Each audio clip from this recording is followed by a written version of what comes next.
શહેરના નરોડા વોર્ડમાં સ્નેહ મિલન કાર્યક્રમમાં બેનરથી શહેર પ્રમુખ નારાજ। બેનરને જોઈને શહેર પ્રમુખ પ્રેરક શાહ નારાજ થયા। સ્ટેજ પર કોઈ પણ ભાષણ આપ્યા વિના માત્ર નવા વર્ષની શુભેચ્છાઓ પાઠવીને નીકળી ગયા। બે વખત સૂચના બાદ પણ પ્રોટોકોલનો ભંગ થયો। શહેર ભાજપ કાર્યાલયે નૂતન વર્ષ સ્નેહ મિલનમાં બેનરમાં ફોટા અંગે સૂચના કરી છે। પ્રથમ હરોળમાં પ્રધાનમંત્રી મોદી, કેન્દ્રીય ગૃહમંત્રી અમિત શાહ અને રાષ્ટ્રીય અધ્યક્ષ જેપી નડ્ડાનો ફોટો મૂકવા સૂચન કર્યું છે। સાથે પ્રથમ હરોળમાં સીએમ અને પ્રદેશ પ્રમુખના ફોટાને પણ સ્થાન અંગે સૂચન કર્યું હતું। તેમ છતાં પ્રથમ હરોળમાં સાંસદ હસમુખ પટેલ અને પ્રેરક શાહના ફોટો મૂકતા શહેર પ્રમુખ નારાજ થયા। શહેર પ્રમુખની આ નારાજગી ભાજપના કાર્યકર્તાઓમાં ચર્ચાનો વિષય બન્યો છે।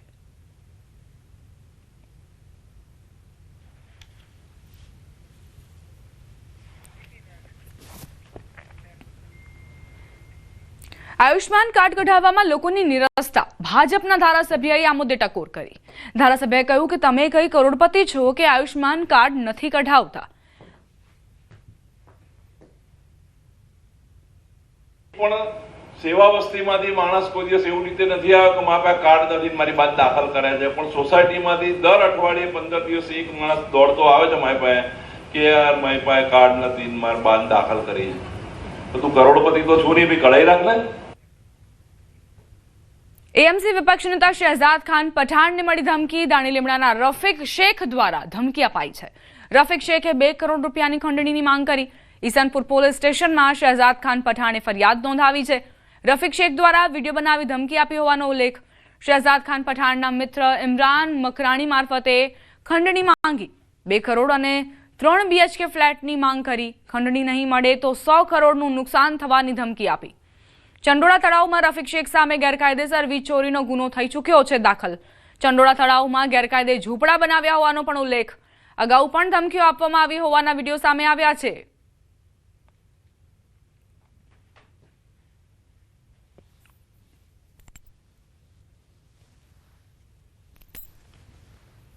बोले भाई एक 3 BHK का मकान चाहिए और पैसे बोलता है 2 करोड़ रुपए। मैंने 2 करोड़ तो कोई देता होगा ना, वो नहीं होवे। मेरी बात सुनो, वो 3 BHK मकान जहाँ मांगता है ना, 2 करोड़ का मकान है।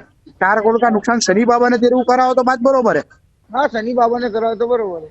बरोबर। आप लोग शू कॉर्पोरेशन में मकान दिला देंगे और लाख रुपए रोकड़े दे देंगे। मानता है रोकड़े 2 कॉर्पोरेशन में मकान। हाँ, बस 2 मकान कॉर्पोरेशन में दिला देंगे। આણંદ જિલ્લાનું ખંભાત એ ઉત્સવપ્રિય શહેર છે, જ્યાં દીપાવલી પર્વની ઉજવણી ઉત્સાહપૂર્વક થાય છે। ખંભાતીઓ માટે દિવાળીના તહેવારનું મુખ્ય આકર્ષણ એવું છેલ્લા 50 વર્ષથી ચકડોળ ગ્રાઉન્ડ ખાતે યોજાતો દિવાળીનો મેળો છે। આ મેળો આસોવદ 11થી લઈને કાર્તકી પૂનમ સુધી એટલે કે 20 દિવસ માટે યોજાય છે। આ સમય દરમિયાન માત્ર ખંભાતના જ નહીં પરંતુ આસપાસના ગામડાઓના લોકો પણ મેળાની મોજ માણવા આવે છે। ખાસ કરીને દિવાળીની ઉજવણી કરવા વતનમાં આવતા વતનપ્રેમી ખંભાતીઓ માટે આ મેળો એક વિશેષ આકર્ષણનું કેન્દ્ર બની રહે છે।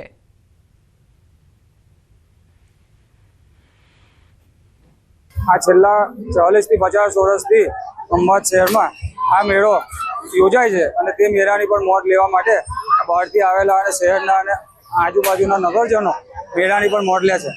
ધંધા અર્થે બહાર ગયેલા હોય, વિદ્યાર્થીઓ બહાર ભણવા ગયેલા હોય, એ લોકો અત્યારે અહીંયા 20 દિવસ સુધી મેળાની મોજ માણી રહ્યા છે। અને જે પણ ખંભાતના જે પણ આગળ રહેતા હોય એ લોકોના ઘેર જે પણ ગેસ્ટ આવ્યા હોય, ગેસ્ટને પણ લઈને લોકો આગળ 20 દિવસ સુધી આનંદ પ્રમોદ કરે છે। જૂનાગઢથી સમાચાર। મહાદેવ ભારતી ગુમ થવાનો મામલો। થોડા દિવસ પહેલા મહાકાળી ધામ ખડિયા રોકાયા હતા મહાદેવ ભારતી બાપુ। ન્યૂઝ 18 પહોંચ્યું મહાકાળી ધામ। દિવાળી બાદ મહાકાળી ધામમાં મહાદેવ ભારતી રોકાયા હતા।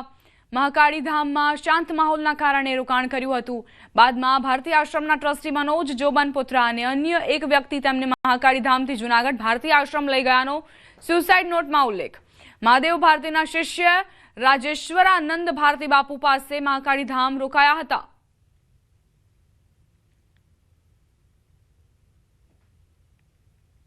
જૂનાગઢના ભારતી આશ્રમના લઘુ મહંત મહામંડલેશ્વર મહાદેવ ભારતી બાપુ ગુમ થયાને 60 કલાકથી વધુ સમય થયો છે। હજુ પણ તેમની ભાળ મળી નથી। ત્યારે ન્યૂઝ 18ની ટીમ પહોંચી છે જૂનાગઢના ખડિયા નજીક આવેલા મહાકાળી ધામ ખાતે કે અહીં બાપુ જ્યારે ગુમ થયા તેના પહેલા જે દિવાળી બાદના સમયમાં તે અહીં રોકાયા હતા। તેમના જે શિષ્ય છે તેમની પાસે તે આવ્યા હતા અને અહીં 2 થી 3 દિવસ રોકાયા હતા। અહીંયા તે રોકાયા ત્યારે જ જે ભારતીય આશ્રમના ટ્રસ્ટી છે તે લોકો અહીં આવ્યા અને ફરી બાપુને સમજાવી અને આશ્રમે લઈ ગયા હતા। બાપુ ત્યાં ગયા તેને 2 દિવસ થયા અને બાદમાં મોડી રાત્રે એટલે કે શનિવારે મોડી રાત્રે બાપુ છે તે આશ્રમેથી ફરી ગુમ થઈ ગયા હતા। ત્યારે ન્યૂઝ 18ની ટીમ અહીં પહોંચી છે।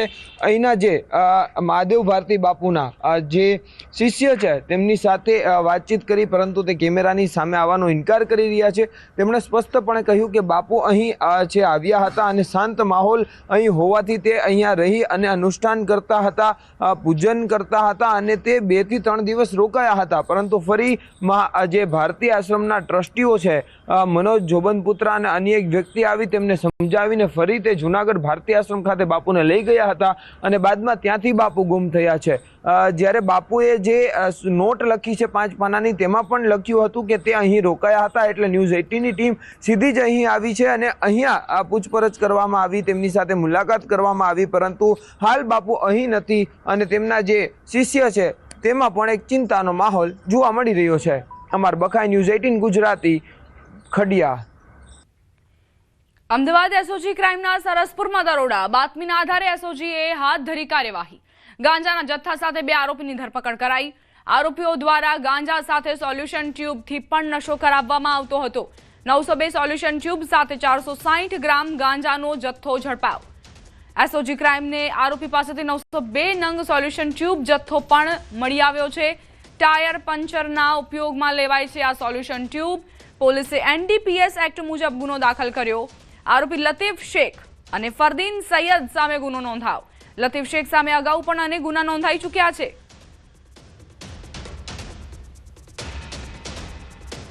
ત્યાં સદરુ જગ્યાએ પંચો સાથે રેડ કરતા લતીફના ઘરમાંથી કુલ 460 ગ્રામ ગાંજો, 902 સોલ્યુશન ટ્યુબ, 3,23,000 રોકડા, 2 મોબાઈલ અને બીજો અન્ય એના સામગ્રી મળી આવેલ, જે તમામ પંચનામાની વિગતે કબજે કરેલ કુલ 4,80,000નો મુદ્દામાલ કબજે કરી અને બંનેના વિરુદ્ધમાં તેની સાથેના એના જે ભાણેજ થાય છે ફરદીન ઉમર સૈયદ, તે બંને હાજર મળી આવેલ, એ બંનેના વિરુદ્ધમાં નાર્કોટિક્સ ના મુદ્દામાલ મળી આવતા ગુનો દાખલ કરી અને બંનેને એરેસ્ટ કરી અને આગળની કાર્યવાહી શરૂ કરવામાં આવેલ છે।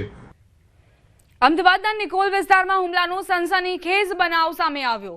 તારા લીધે મારો ભાઈ મરી ગયો છે કહીને પતિએ જાહેરમાં પત્ની પર ઘાતક હુમલો કરીને આડેધડ છરીના ઘા ઝીંક્યા। આ સમગ્ર ઘટનાના હચમચાવી દેતા સીસીટીવી ફૂટેજ પણ સામે આવ્યા। ઈજાગ્રસ્ત યુવતીને સિવિલ હોસ્પિટલમાં 75 જેટલા ટાંકા લેવા પડ્યા છે।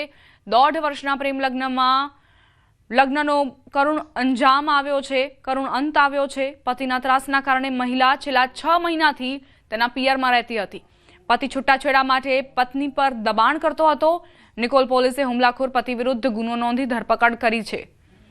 પતિને સજા થાય તેવી પીડિત યુવતીએ માંગ કરી।